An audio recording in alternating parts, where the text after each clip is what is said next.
किसानों को शिवराज की सौगात, लॉन्च की 184 नई किस्में। इन 25 फसलों में आएगी क्रांति। केंद्रीय कृषि मंत्री शिवराज सिंह चौहान ने हाल ही में किसानों को एक बड़ी सौगात दी है, जिसका सीधा फायदा देश के करोड़ों किसानों को होने वाला है।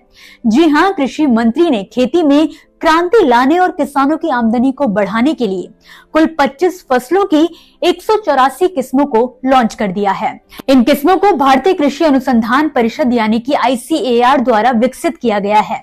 इनमें सबसे ज्यादा धान की 60 किस्में शामिल हैं, वहीं मक्का की 50 और तिलहन की 14 नई किस्मों को वैज्ञानिकों ने विकसित किया है।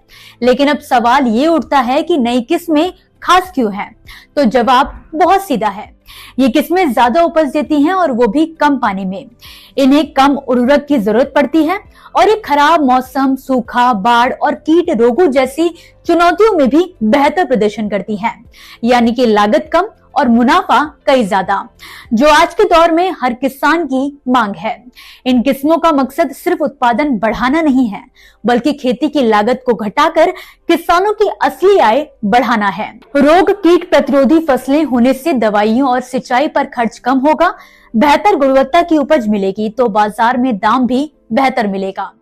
अब बात करें अगर तिलहन फसलों की, तो सरसों, कुसुम, तिल, मूंगफली, गोभी और अरंडी की 13 नई किस्मों को ICAR के वैज्ञानिकों द्वारा विकसित किया गया है। उदाहरण के तौर पर पारंपरिक सरसों जहां औसतन 18 से 20 क्विंटल प्रति हेक्टेयर उपज देती है, तो वहीं नई गोवर्धन सरसों से 22 से 24 क्विंटल प्रति हेक्टेयर तक उत्पादन हासिल होगा। वहीं मूंगफली की नई किस्म गिरनार तो और भी खास है, जिसकी उपज सामान्य मूंगफली से 30 से 40% ज्यादा है और तेल की मात्रा करीब 50% तक पाई जाती है। इससे तिलहन मिशन को भी बड़ी मजबूती मिलने वाली है। इसके अलावा गन्ने की 6 और कपास की 24 किस्में, जिनमें 22 BT कपास भी शामिल है, किसानों के लिए जारी की गई हैं। जूट और तंबाकू की एक नई किस्म भी रिलीज की गई है, जो संबंधित क्षेत्रों के किसानों के लिए अधिक उत्पादन और बेहतर रिटर्न का अवसर प्रदान करेगी।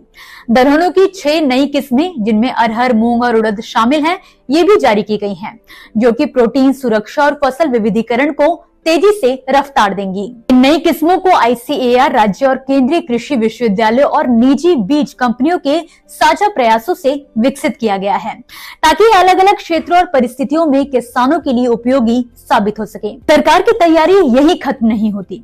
कृषि मंत्री ने बताया कि जो भी योजनाएं शुरू की जा रही हैं, उनका लक्ष्य है 3 साल के अंदर देश के हर किसानों तक उनका लाभ पहुंचे। इसके लिए राज्यों के लिए अलग अलग कृषि कार्य योजनाएं बनाई जा रही हैं और राष्ट्रीय रबी और खरीफ सम्मेलनों से पहले क्षेत्रीय स्तर पर बैठकें भी की जा रही हैं। साथ ही सरकार संसद के आगामी सत्र में बीज विधेयक लाने पर भी विचार कर रही है। तो दोस्तों, कुल मिलाकर ये 184 नई किस्में सिर्फ बीज नहीं है, ये एक संकेत है कि भारतीय खेती अब जलवायु परिवर्तन की चुनौती से निकलकर उत्पादकता और मुनाफे के नए दौर में प्रवेश कर रही है।